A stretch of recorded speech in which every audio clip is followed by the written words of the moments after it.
Next problem बघा.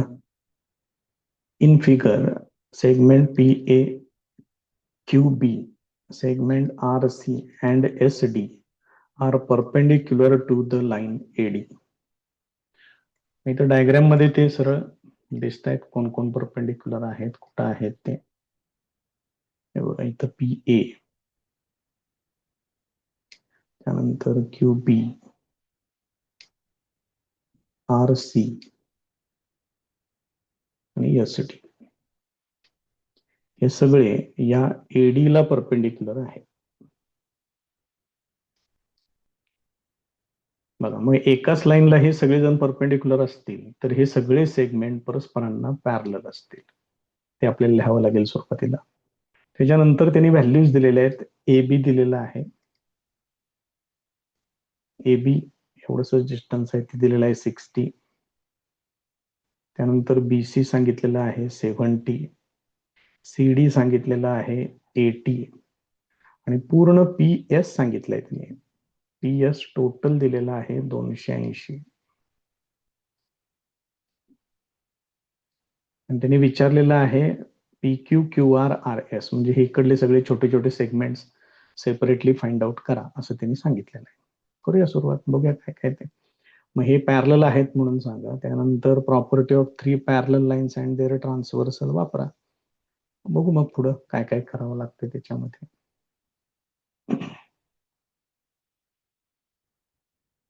Given that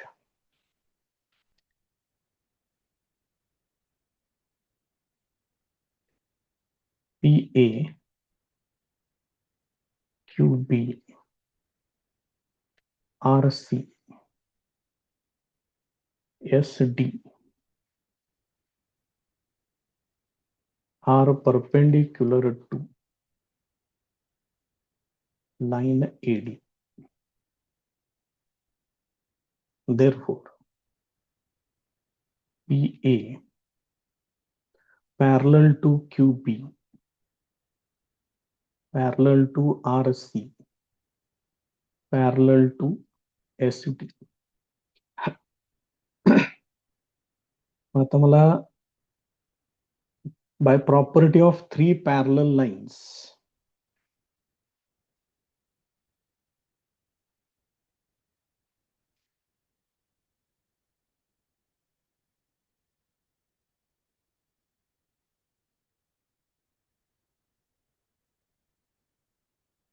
and their transversal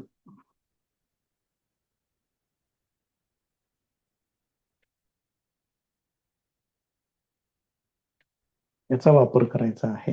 आणि मी इथं असं लिहितोय AB डिवायडेड बाय BD.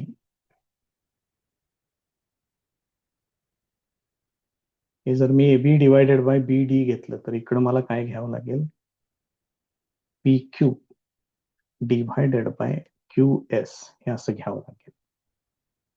आता मी इथं याचा रेसिप्रोकल करून घेतोय. Therefore BD upon AB is equal to QS upon PQ.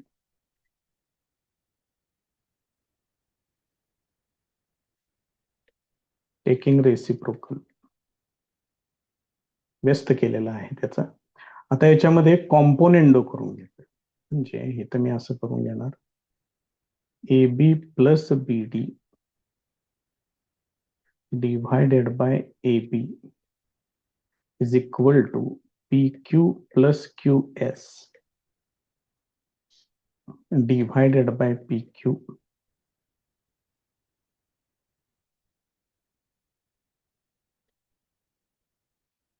by componendo.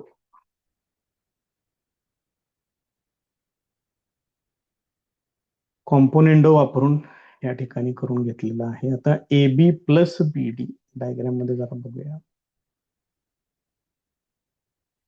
बघा काय होते तयार तिथं. आता AB आणि BD यांची जर बेरीज केली तर इथे येणार आहे AD डिवायडेड बाय AB त्यानंतर P Q plus Q S म्हणजे मिळणार मला P S divided by P Q. पुढं कारण लिहून ठेवा A dash B dash T and P dash Q dash S. या पद्धतीने त्याच्यातल्या व्हॅल्यूज बघा आता काय काय आहेत. ए डी, ए डीच्या ठिकाणी तुम्हाला तिघांची बेरीज मांडावी लागेल. A B plus B C plus C D divided by A B. तसंच ठेवतोय मी बाकीचं सगळं. त्यानंतर इकडं पी एस आणि पी क्यू. मग याचं कारण आपल्याला मांडावं लागेल. हे एडी मध्ये कोण कोण आहेत बघा बरं. A dash B dash C dash D हे असे. आता ह्या सगळ्यांच्या व्हॅल्यूज आपल्याकडे आहेत. A B B C C D हे सगळे त्यांनी दिलेले आहेत. ते त्याच्यामध्ये वापरूयात आपण. देअरफॉर ए बी किती आहे बघा. ए बी आहे 60 प्लस बी सी आहे 70 प्लस सी डी आहे 80 डिव्हायडेड बाय ए बी आहे 60. This is equal to P S सांगितलंय 280 आणि पी क्यू ते फाइंड आउट करायचं आहे आपल्याला. आता हे एवढं सोडवा फक्त. हे किती होते बघा आता. 8 आणि 7 15 आणि 6 21 म्हणजे हे होणार 210 भागिले 60 येणार 280 भागिले पी क्यू. तर किरकोळ सिम्प्लिफिकेशन 3 दुने 6 3 सत्ते 21. हे इकडे पाठवून घ्या. पी क्यू ला इकडे घ्या. 280 गुणिले 2 भागिले 7. Therefore P Q equal to हे 7 नेला भाग घालवा इथं होणार 40 गुणिले 2. Therefore P Q equal to 80 हे तुम्हाला त्या ठिकाणी मिळेल पहिल्यांदा. आता तुम्हाला त्याच्यातली एक व्हॅल्यू मिळालेली आहे. आता दुसरी व्हॅल्यू फाइंड आउट करायला घेऊया. त्याच्यासाठी काय करायला लागते बघा.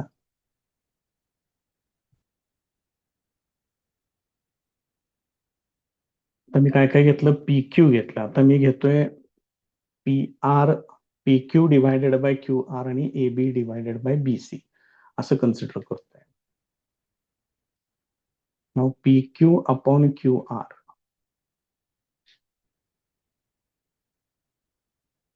Is equal to A B upon B C. त्याला परत एकदा तीच प्रॉपर्टी.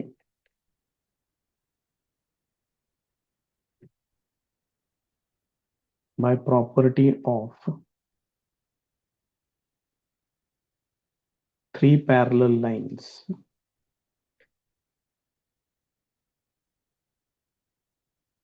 and their transversals असेल. आता याच्यामध्ये व्हॅल्यूज वापरायच्या आहेत. पी क्यू किती आहे. पी क्यू आहे 80. क्यू आर तेच काढायचं आहे आपल्याला. This is equal to A B किती आहे 60 बी सी किती आहे 70. हे इथलं कॅन्सल होईल. Therefore Q R equal to Q R ला इकडे घेतोय 7 into 80 divided by 6.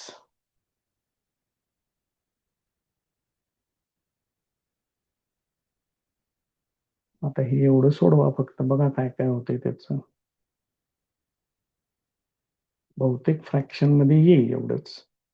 ठीक आहे. जे असेल ते असेल. 2 6 आणि इथं 40 7 28 म्हणजे 280 छेद 3 येणार क्यू आर ची व्हॅल्यू. आता मला पी क्यू मिळालं. क्यू आर मिळालं. आता फक्त आर एस काढायचंय.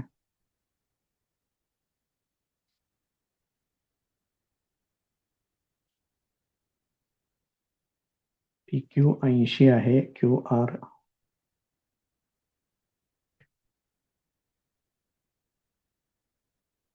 Now P S equal to P Q plus Q R plus R S. त्याच्यातलं पी एस आहे 280, पी क्यू आहे फक्त 80, क्यू आर आहे 280/3. त्याच्यानंतर आर एस ते थोडं कारण लिहून टाका. चारही पॉइंट्स कोलिनियर आहेत ते एक लिहिलं इथं.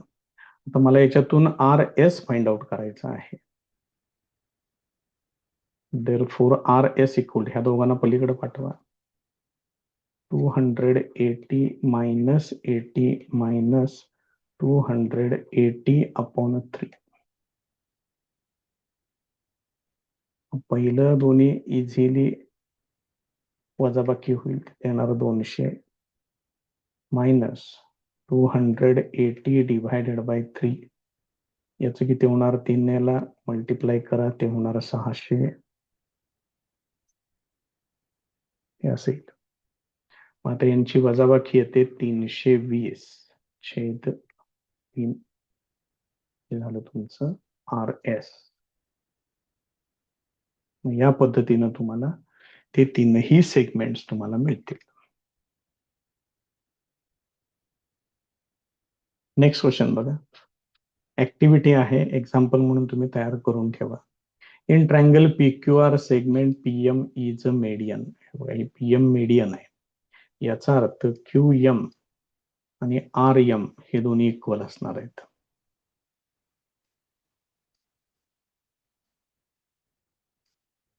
मेडियन म्हणजे हा पॉइंट एम मिड पॉइंट होणार त्याचा. Angle bisectors of angle PM Q and PM R. बघा इथं पीएम क्यू आहे, त्याचा बायसेक्टर हा आहे पी एक्स. त्यानंतर पीएम आर चा बायसेक्टर तो इथं आहे M Y. They intersect the sides PQ and PR in points X and Y. Prove that XY parallel to QR. हे जे XY आहे, ही लाईन QR ला पॅरलल आहे हे सिद्ध करायचं. हे दोघ जण पॅरलल आहेत हे प्रूव्ह करायचं. मग बघा त्यांनी कशा पद्धतीने घेतलेलं आहे तिथं. एक एक स्टेप्स बघा. Complete the proof by filling in the boxes. In triangle PMQ triangle मध्ये बघा रे एम एक्स हा अँगल बायसेक्टर आहे ऑफ अँगल पीएमक्यू. मग बायसेक्टर थेरम वापरायचा फक्त. मग हे कसं येणार? PM divided by M Q.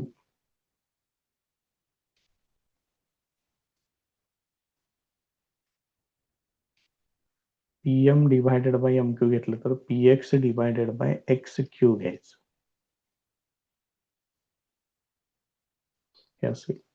तसं सेम इकडल्या बाजूला करून घ्या. PM divided by R M.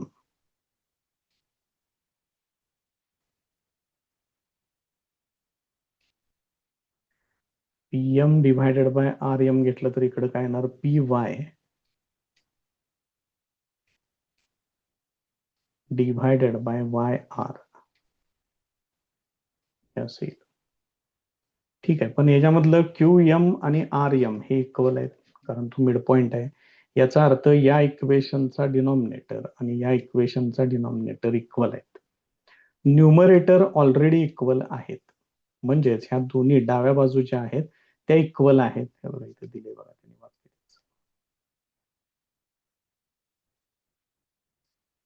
But M P म्हणजेच PM divided by M Q equal to M P divided by R M म्हणजेच एम आर इक्वल आहे. याचा अर्थ यांच्या एल एच एस इक्वल आहे. मग आर एच एस इक्वल होतील. तिथे इक्वेट केलेलं आहे. मग आता आर एच एस मध्ये काय व्हेरीफाय झालं ते जरा बघा. P X divided by X Q म्हणजे इथून इथपर्यंत आणि इथून इथपर्यंत हे आणि P Y divided by Y R हे इक्वल आहे. मग बीपीटीचा कॉन्व्हर्स वापरायचा फक्त. मग त्याच्यावरून तुम्ही काय लिहू शकताय, this line X Y is parallel to Q R, हे सुद्धा तुम्ही शेवटी लिहून दिलेलं आहे. therefore by converse of BPT XY is parallel to QR. या पद्धतीने ते कम्प्लीट होईल. नेक्स्ट प्रॉब्लेम बघा. In figure bisectors of angle B and angle C. इथं बी चा बायसेक्टर आहे, इकडं सी चा बायसेक्टर आहे. पाहिजे असलं आपण याच्यामध्ये असे दाखवून घेऊया. इथं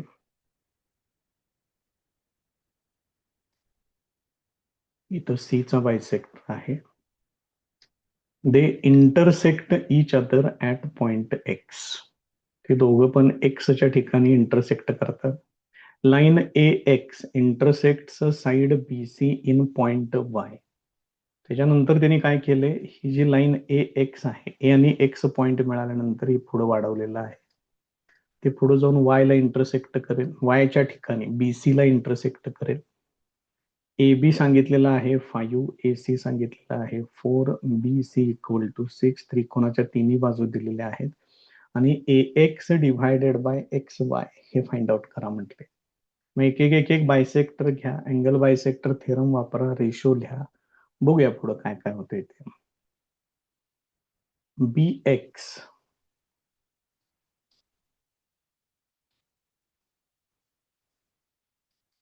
इज अँगल बायसेक्टर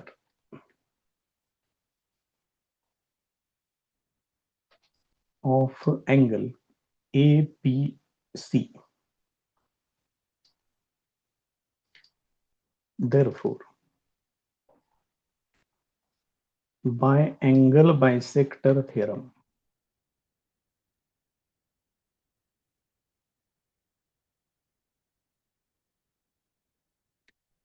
काय येणार बघा, AB divided bye BY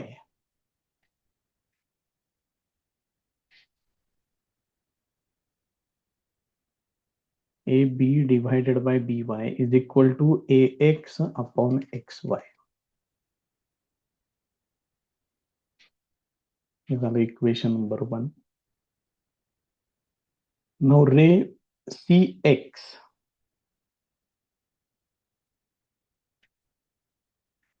is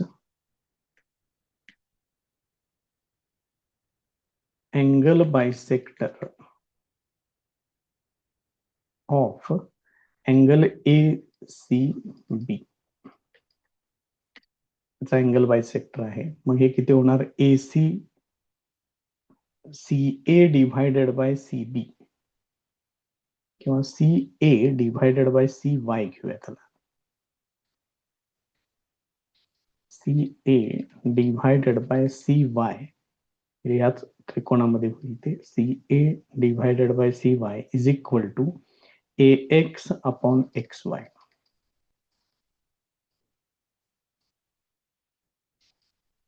येणार इक्वेशन नंबर 2. आता इथं मी अँगल बायसेक्टर थेरम लिहायला विसरलेलो आहे, ते मी पुढे लगेच कंसात लिहून ठेवतो. कुठेतरी लिहा ते, फक्त लिहिलं नाही म्हणून तेवढ्यासाठी मार्क घालवून घेऊ नका. तुम्हाला येतंय सगळं, फक्त ते व्यवस्थित मांडणं गरजेचं आहे. आता इक्वेशन 1 आणि इक्वेशन 2 दोन्ही पण इक्वेशन बघा, RHS सेम आहेत. देअरफॉर AX अपॉन XY हे RHS आहे, ते पहिल्यांदा लिहिलं. त्यानंतर पहिल्या इक्वेशनचं LHS इज इक्वल टू दुसऱ्या इक्वेशनचं LHS हे या पद्धतीने घेतो. बघा काय काय आहे परिस्थिती ते. मग इथं पुढं कारण लिहा, from 1 and 2.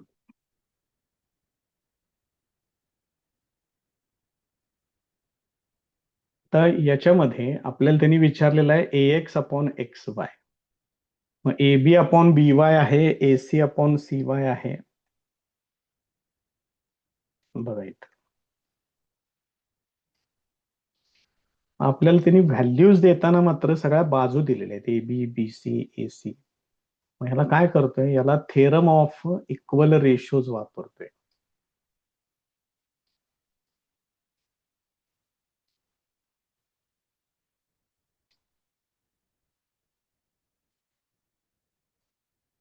by theorem of equal ratios, ax upon xy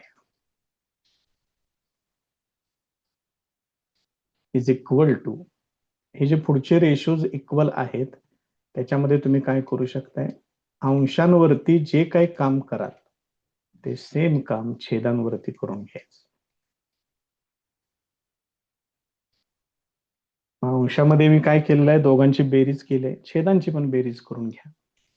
therefore ax upon xy is equal to ab upon ab plus ac. तसंच राहू दे. डायग्राम मध्ये जरा बघा, by प्लस cy केलं की काय मिळणार आहे, bc मिळणार आहे. आता या तिघांच्याही व्हॅल्यूज त्यांनी प्रॉब्लेम मध्ये दिलेल्या आहेत. या व्हॅल्यूज फक्त आता याच्यामध्ये वापरूया आपण, मग त्याचा आन्सर तुम्हाला मिळेल. That is equal to, A B किती सांगितलेलं आहे, ए बी सांगितलेलं आहे 5, ए सी सांगितलेलं आहे 4, बी सी सांगितलेलं आहे 6, म्हणजेच हे येणार 9/6, 3 त्रिक 9, 3 2 6. हे त्याचं फायनल आन्सर येईल.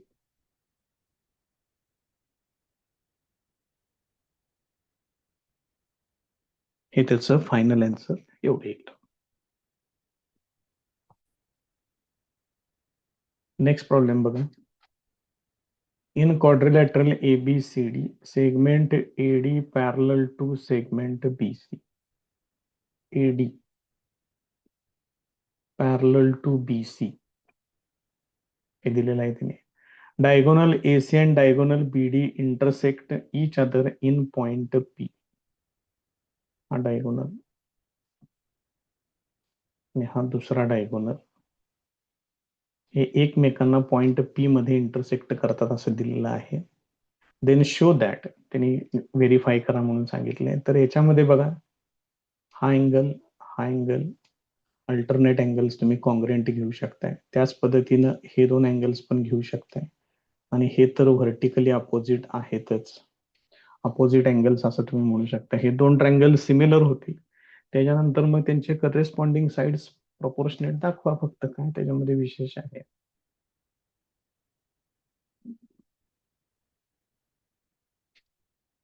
In quadrilateral ABCD,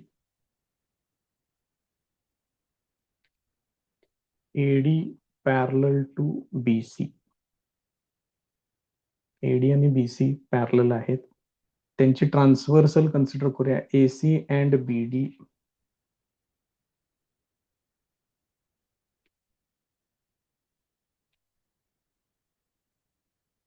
R their transversals. Therefore, angle DAP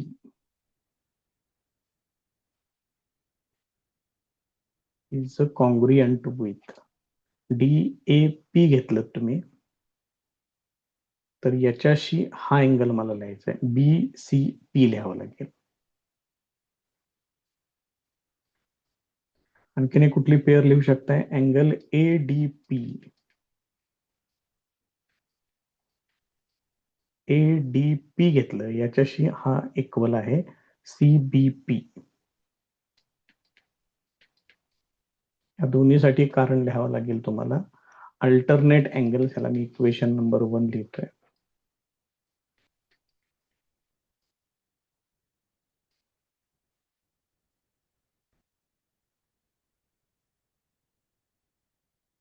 असेल. आता दोन ट्रँगल्स कन्सिडर करूया, पॉइंट टू पॉइंट करेस्पॉन्डन्स पण घेऊया. कन्सिडर ट्रँगल APD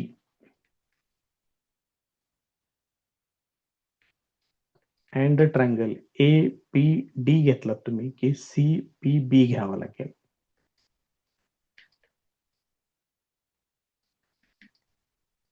विथ करेस्पॉन्डन्स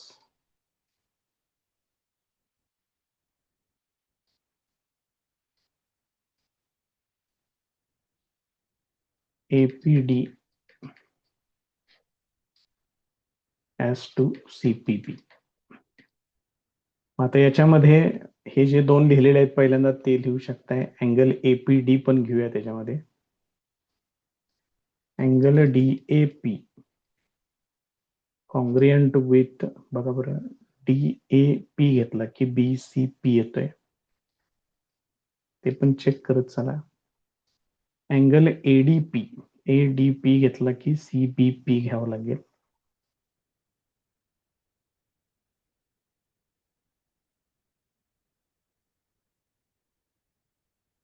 या दोन्हीला मिळून कारण घ्या फ्रॉम 1. त्यानंतर व्हर्टिकली अपोजिट अँगल आहे तो पण घेऊया. Angle APD congruent to angle CPB. त्याला पुढं कारण लिहा, opposite angles.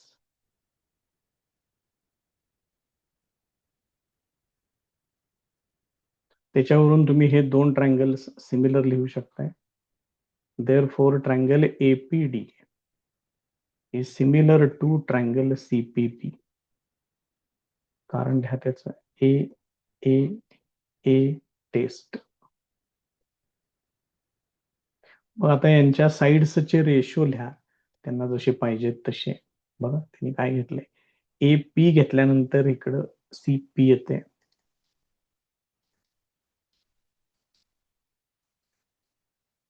Therefore A P divided by C P is equal to, दुसरं कोण दिसते, PD. PD divided by PB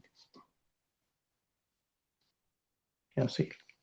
मग करेस्पॉन्डिंग साइड्स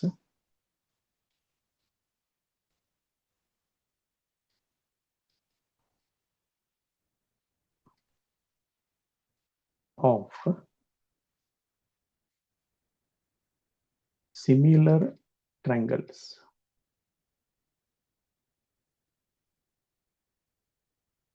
आता याच्यामध्ये पीडी आणि सीपी हे तेवढे इंटरचेंज करूया. एपी डिव्हायडेड बाय पीडी होणार आणि सीपी डिव्हायडेड बाय पीबी होणार. मग ह्याला काहीतरी अल्टरनेंडो असं काहीतरी म्हणतात. नाही नाही लिहिलं तरी चालेल, काय अडचण नाही. जसं तुमचं कॉम्पोनेंडो, डिव्हिडेंडो वगैरे असते बघा, ते असलं अल्टरनेंडो पण आहे, इन्व्हर्टेंडो पण आहे. तर हे कसं काय कितपत तुमच्या लक्षात राहते ते बघा. तर त्यांना जसं पाहिजे तसं फक्त मांडूया. सी पी नको आहे, त्यांना पी सी पाहिजे, घ्या त्या पद्धतीनं. त्यानंतर पी बी नको आहे, बी पी पाहिजे. हे तुमचं फायनल आन्सर या पद्धतीने येईल. नेक्स्ट प्रॉब्लेम मध्ये ऍक्टिव्हिटी दिलेली आहे. इन फिगर एक्स वाय पॅरल टू सेगमेंट एसी दिसते इथं. 2ax इक्वल टू 3bx यांच्यातलं रिलेशन दिलेलं आहे ax आणि bx मधलं. एक्स वाय इक्वल टू 9 दिलेलं आहे. Find the value of AC. तर एसी किती आहे हे फाइंड आउट करा म्हटले. मग पहिल्यांदा 2ax इक्वल टू 3bx घेतले, याच्यावरून हे bx इकडे घ्या, इथे येणार 3/2. त्याच्यानंतर याच्यात कॉम्पोनेंडो वापरले, म्हणजे दोघांची बेरीज करायची आहे, म्हणजे इथं 3 + 2 येणार, डिव्हायडेड बाय मध्ये 2 येणार. कॉम्पोनेंडो 3 + 2 येणार 5 डिव्हायडेड बाय 2. त्याच्यानंतर ट्रायंगल बी सी ए आणि BYX हे त्यांनी सिमिलर आहेत असं लिहिलेलं आहे. मग याच्यासाठी काय काय येणार बघा, बी हा कॉमन अँगल येणार, शिवाय हे दोन अँगल्स तुम्ही करेस्पॉन्डिंग अँगल्स तुम्ही त्यांना घेऊ शकताय, कारण हे पॅरलल आहेत म्हणून ऑलरेडी दिलेलं आहे. त्यामुळे हे करेस्पॉन्डिंग अँगल्स कॉन्ग्रियंट होणारच आहे. त्यामुळं ए टेस्ट नुसार हे दोन ट्रायंगल्स सिमिलर होतील. ट्रायंगल जर सिमिलर झाले तर त्यांच्या करेस्पॉन्डिंग साइड्स तुम्ही इक्वल घेऊ शकताय. मग बी ए अपॉन बी एक्स घेतले, इकडे काय येणार, A C divided by X Y येणार. Corresponding sides of similar triangles. त्याच्यातलं बी ए म्हणजेच A B upon B X ची व्हॅल्यू आपल्याला माहिती आहे 5/2 ते इथं वापरा आणि आता हे एवढं सोडवायचं आहे. याच्यावरून AC इक्वल टू किती येईल बघा, 9 ने इकडे मल्टिप्लाय करा. हे किती होणार, 9 × 5 डिव्हायडेड बाय 2 होणार आहे. म्हणजेच 45/2 येणार.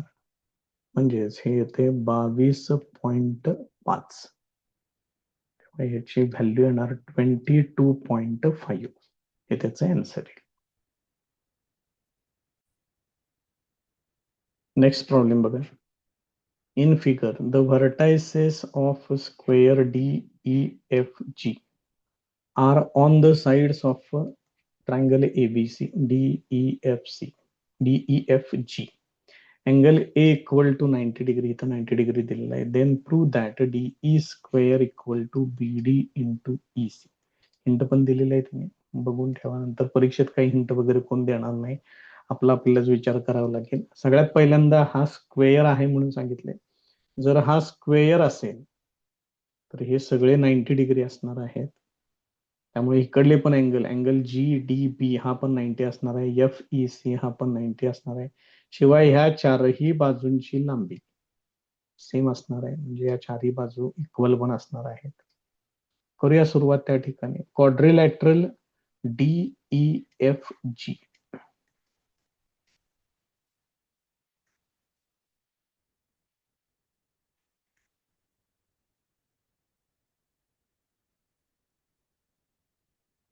is a square, therefore DE equal to EF equal to FG equal to GD. कारण तो स्क्वेअर आहे त्यामुळे स्क्वेअरच्या साईड्स आहेत हे. कारण लिहायची काही गरज पण नाहीये खरं. काय सांगता येत नाही कुणाच डोकं कुठं चालेल मार्क कट करण्यासाठी. ह्याला मी इक्वेशन नंबर 1 पण लिहितोय. शिवाय also angle GDB is equal to angle FEC is equal to 90 degree. हे 90 डिग्री असणारच आहे. आता मी काय कन्सिडर करतोय बघा, ट्रायंगल BAC हा मोठा त्रिकोण आणि ट्रायंगल BDG हा छोटा त्रिकोण असं कन्सिडर करतोय.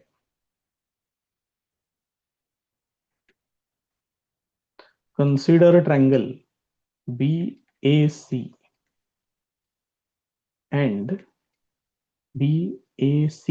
and BDG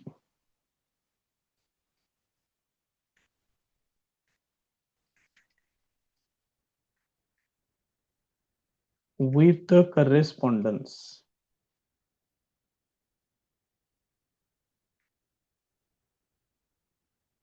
BAC as to BDG असा करेस्पॉन्डन्स घेऊन कन्सिडर करायचे. मग त्याच्यातला अँगल B हा दोन्ही मध्ये कॉमन आहे.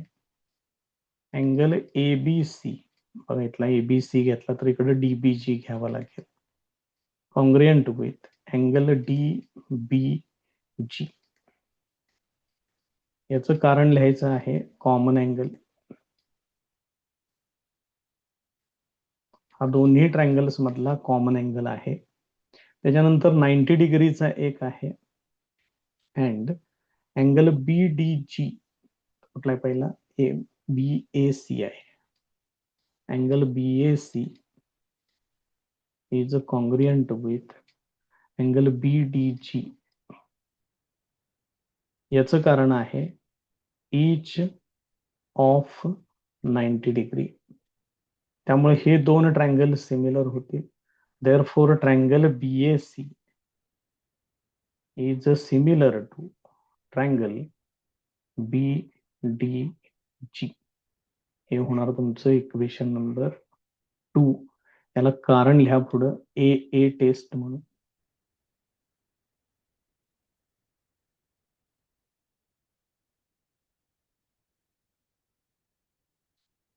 तर परत एकदा इकडे डायग्राम घेतोय मी खाली त्याची.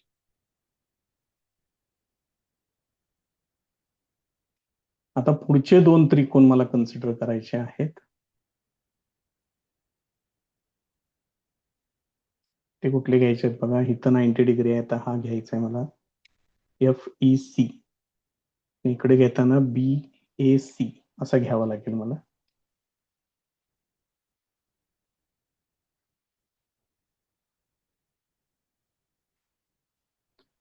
Now consider triangles.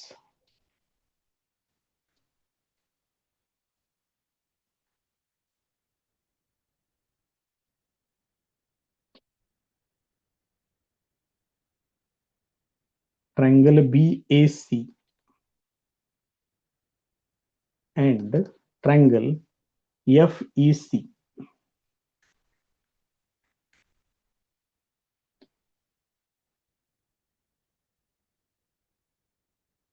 with correspondence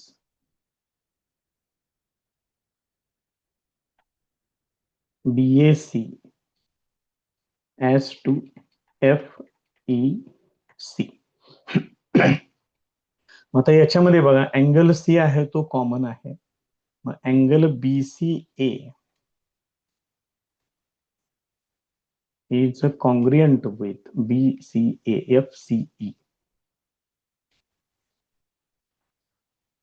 त्याला कारण लिहायचं पुढं common angle.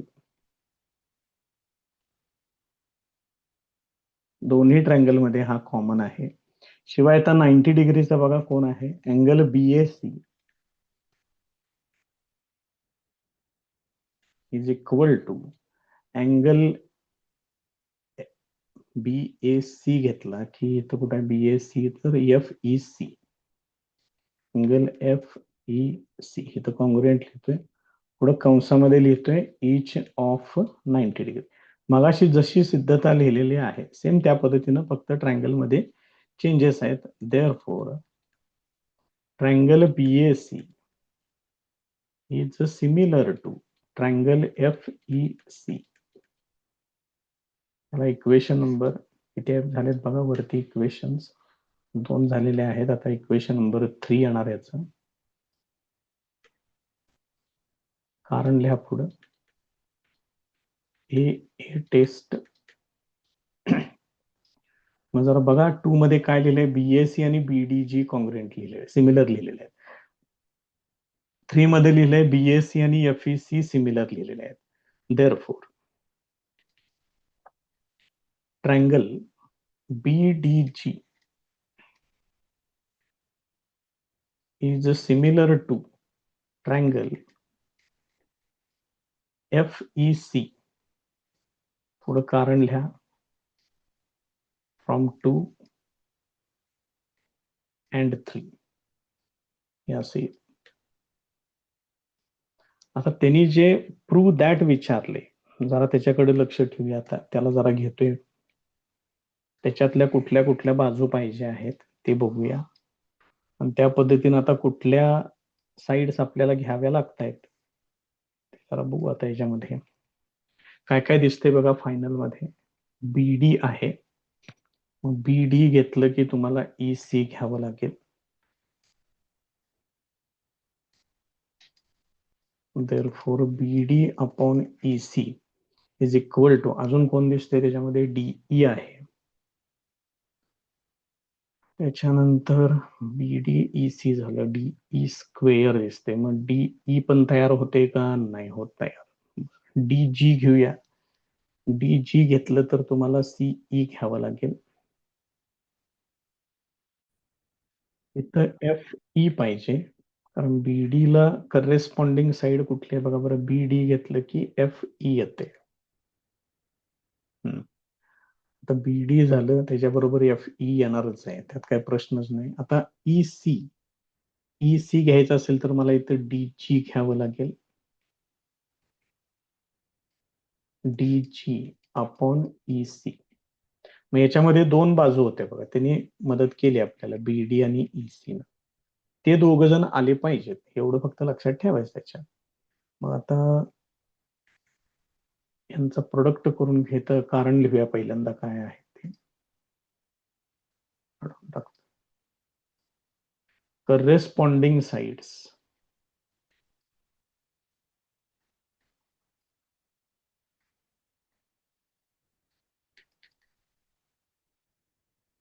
Of similar triangles. जरा इथं जागा मला कमी पडते इथं, कारण डायग्रॅम्स मी बाजूला ठेवतोय. तुमच्याकडे वहीमध्ये अगदी आरामात तुम्ही इझिली लिहू शकताय, काही अडचण नाहीये. मग यांचा तिरकस गुणाकार करून घेऊया. मग हे काय होणार बघा बरं, डीजी इंटू एफ ई इकडे येतील. This is equal to B D into E C. आता डी जी आणि एफ ई डायग्राम मध्ये बघा काय आहेत. इथं डी जी आहे, इथं एफ ई आहे. त्याने डीई स्क्वेअर सांगितलंय. ह्या चारही बाजू इक्वल आहेत असं आपण वरती लिहून ठेवले आधीच इक्वेशन 1 मध्ये. चेक करा, हे बघा इथं आहे ते. त्यामुळं ह्याच्यातली कुठलीही साईड जर तुम्ही घेतली तर त्याच्यासाठी तुम्ही आता काय लिहू शकताय, डीई लिहू शकताय, कारण त्यांना डीई चा स्क्वेअर पाहिजे. मग डी जी च्या ठिकाणी पण डीईच लिहायचं आहे, इंटू एफ ई च्या ठिकाणी सुद्धा डीईच लिहायचं आहे, बी डी इंटू ई सी. पुढे कंसामध्ये कारण लिहून ठेवा, फ्रॉम 1 मध्ये सगळे हे आपण मेन्शन केलेलं आहे. देअरफॉर डीई चा square is equal to B D into E C. हे त्याचं फायनल आन्सर, फायनल प्रूफ या पद्धतीनं आहे.